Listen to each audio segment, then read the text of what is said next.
2025 జనవరి 1 నుంచి మనకు కొత్త సంవత్సరం మాత్రమే కాదు, ఒక కొత్త తరం కూడా ప్రారంభమైంది.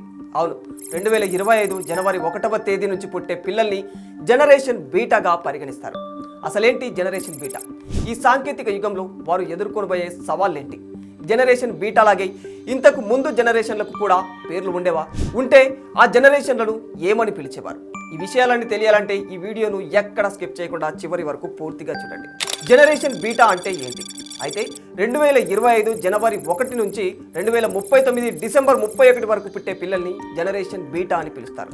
ఈ జనరేషన్ బీటా పిల్లలు ప్రపంచ జనాభాలో 16% ఉంటారని విశ్లేషకులు అంచనా వేస్తున్నారు.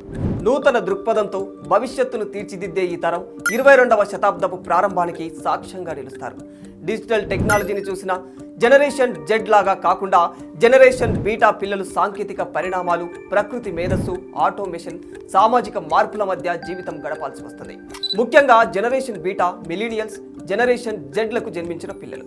మిలీనియల్స్, జనరేషన్ జెడ్ అనేక సాంకేతిక మార్పులను చూశారు, ఎన్నో సవాళ్లను ఎదుర్కొన్నారు. డిజిటల్ యుగం, సోషల్ మీడియా పెరుగుదల గురించి బాగా తెలిసిన ఈ తల్లిదండ్రులు తమ పిల్లలను చాలా భిన్నమైన ప్రపంచంలో పెంచుతారు. అందుకే జనరేషన్ బీటా సాంకేతికంగా అభివృద్ధి చెందిన ప్రపంచంలో పెరుగుతుంది. వాతావరణ మార్పులు, గ్లోబల్ వార్మింగ్ లాంటి సమస్యలు జనరేషన్ బీటా పిల్లల జీవితాలను బాగా ప్రభావితం చేస్తాయి.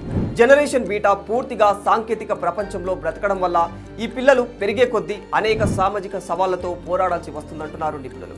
బీటా జనరేషన్ సాంకేతిక యుగంలో అత్యున్నతంగా ఎదగడమే కాకుండా మునుపటి తరాలు ఎన్నడూ చూడని సవాళ్లను ఎదుర్కొంటూ నూతన అవకాశాలను అందిపుచ్చుకుంటుందని నిపుణులు భావిస్తూ ఉన్నారు. అయితే వాస్తవానికి ప్రతి 14 ఏళ్లకు ఒకసారి జనరేషన్ చేంజ్ అవుతూ వస్తుంది.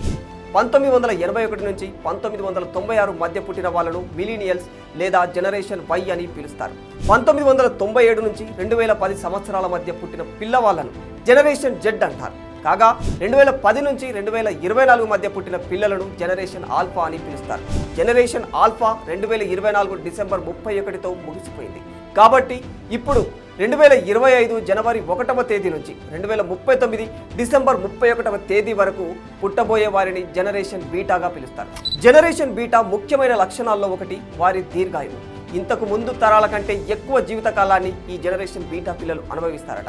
వీరు తీసుకునే నిర్ణయాలు, వీరు చేసే పనులు ప్రపంచవ్యాప్తంగా ఆర్థిక వ్యవస్థలు, సంస్కృతులు, పరిశ్రమలను ప్రభావితం చేస్తాయి. జనరేషన్ బీటా పిల్లలను చాలా జాగ్రత్తగా, క్రమశిక్షణగా పెంచాలి అంటున్నారు నిపుణులు. ఎందుకంటే వీరే 22వ శతాబ్దానికి పునాదులుగా మారనున్నారు. For more videos like this, subscribe Big TV channel.